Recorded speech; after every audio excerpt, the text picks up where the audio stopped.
Hello guys, welcome to देशी भाषा English बोल यूट्यूब चैनल। गाइस, मैं हूं गणेश और आप देख रहे हैं देशी भाषा इंग्लिश बोल यूट्यूब चैनल, जहां आप बड़ी आसानी से इंग्लिश बोलना सीख रहे हैं।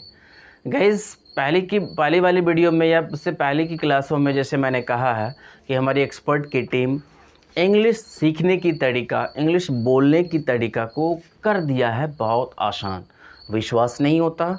चलिए हम लोग कम समय में देखते हैं बिना टाइम वेस्ट किए हुए।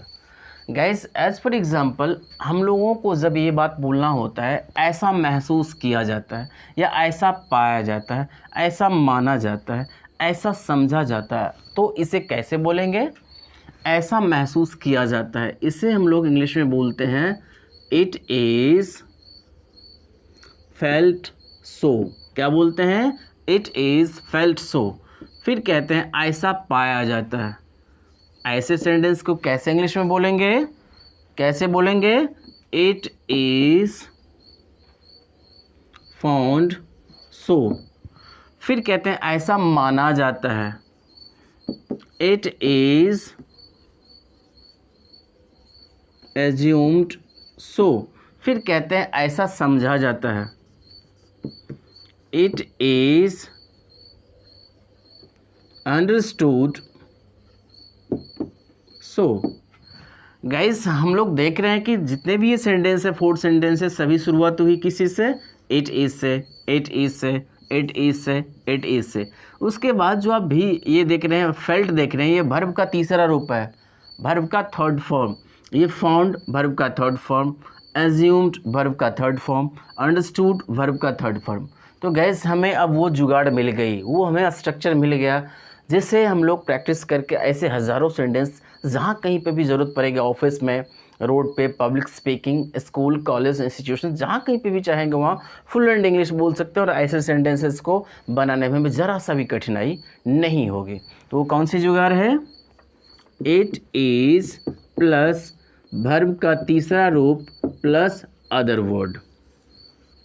गाइस, ऐसे तो मैं बहुत सारे सेंटेंसेस इसमें बताने वाला हूँ, परंतु ये वर्ब थर्ड फॉर्म आप किसी भी ग्रामर या कोई भी इंग्लिश ग्रामर की बुक होगी उसमें ज़रूर इसका वर्ब थर्ड फॉर्म का लिस्ट दिया रहता है। V1 से V2, उसके बाद V3 तक बनाया रहता है। गाइस, ये जुगाड़ मिलने के बाद, ये स्ट्रक्चर मिलने के बाद आप ऐसे हज़ारों सेंटेंस बना सकते हैं और बिना ज़्यादा सोचे समझे आपके अपने आप आपके ज़बान से इंग्लिश निकलेगी। एज़ फॉर एग्ज़ाम्पल, हम लोग कहते हैं ऐसा पुकारा जाता है। क्या कहते हैं? ऐसा किसी चीज़ के बारे में कहते हैं ऐसा पुकारा जाता है, तो इट इज़ कॉल्ड सो। फिर कहते हैं ऐसा विचार किया जाता है। इट इज़ कंसीडर्ड सो। ऐसा उम्मीद किया जाता है। क्या कहते हैं? ऐसा उम्मीद किया जाता है। इट इज़ होप्ड सो। फिर कहते हैं ऐसा सुना जाता है। It is heard so. फिर कहते हैं ऐसा बोला जाता है। इट इज़ स्पोकन सो। फिर कहते हैं ऐसा किया जाता है। It is do D done. Done क्या हो गया? वर्ब का थर्ड फॉर्म हो गया। It is done so. फिर कहते हैं ऐसा बनाया जाता है। It is made so. Made verb का third form, make, made, made. फिर कहते हैं ऐसा सोचा जाता है। It is think, thought, thought. It is thought so. फिर कहते हैं इसे या किसी भी चीज़ के बारे में कहते हैं ऐसा तैयार किया जाता है। It is prepared so. फिर कहते हैं ऐसा विश्वास किया जाता है। इट इज़ बिलीव्ड सो। क्या कहते हैं? इट इज़ बिलीव्ड सो। ऐसा देखा जाता है। इट इज़ सीन या लुक्ड सो। फिर कहते हैं ऐसे लगाया जाता है। कोई वस्तु किसी को सेट करने नहीं आता और आपने इसे सेट करके दिखा दिया, फिर क्या कहते हैं? ऐसे लगाया जाता है। It is set. सेट का V3 सेट ही होता है। Set, set, set. It is set so. फिर कहते हैं ऐसा अनुभव किया जाता है। It is experienced, experienced so. फिर कहते हैं ऐसा पूछा जाता है। कोई क्वेश्चन, आपने किसी की क्वेश्चन देखा, फिर कहते हैं भाई ये क्वेश्चन पूछने की तरीका गलत है, इसे ऐसे नहीं ऐसे पूछा जाता है। इट इज़ आस्क्ड सो। फिर कहते हैं इस क्वेश्चन का ऐसे उत्तर दिया जाता है, इट इज़ आंसर्ड सो। क्या कहते हैं? इट इज़ आंसर्ड सो। फिर क्या कहते हैं? ऐसा सपना देखा जाता है, इट इज़ ड्रीम्ड या ड्रीम्ड, वो भी हो सकता है। तो ऐसा सपना देखा जाता है, इट इज़ ड्रीम्ड सो। फिर क्या कहते हैं? ऐसा लिखा जाता है, it is written so. Written क्या हो गया? वर्ब का थर्ड फॉर्म हो गया, इट इज़ रिटेन सो। फिर कहते हैं ऐसा हल किया जाता है, इट इज़ सोल्व्ड सो। फिर कहते हैं ऐसा पढ़ा जाता है, इट इज़ रेड सो। फिर कहते हैं ऐसा सीखा जाता है, it is learned so.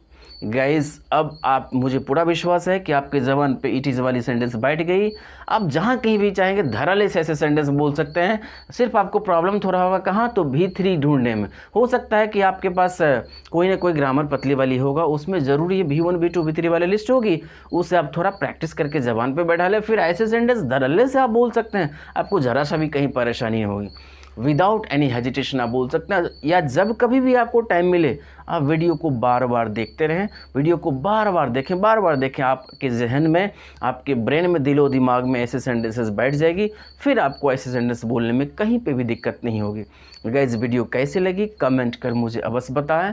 Video को लाइक करें, दोस्तों के भी शेयर करें।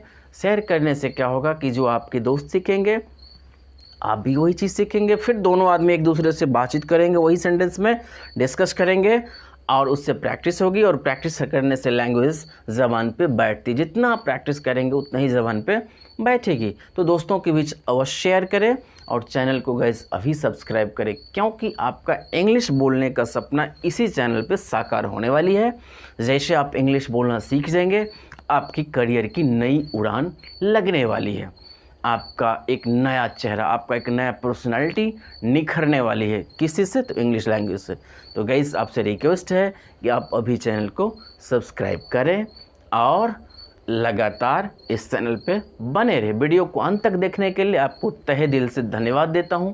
आप इंग्लिश सीखने जैसे इंपॉर्टेंट काम कर रहे हैं, इसके लिए मैं आपको सैल्यूट करता हूं।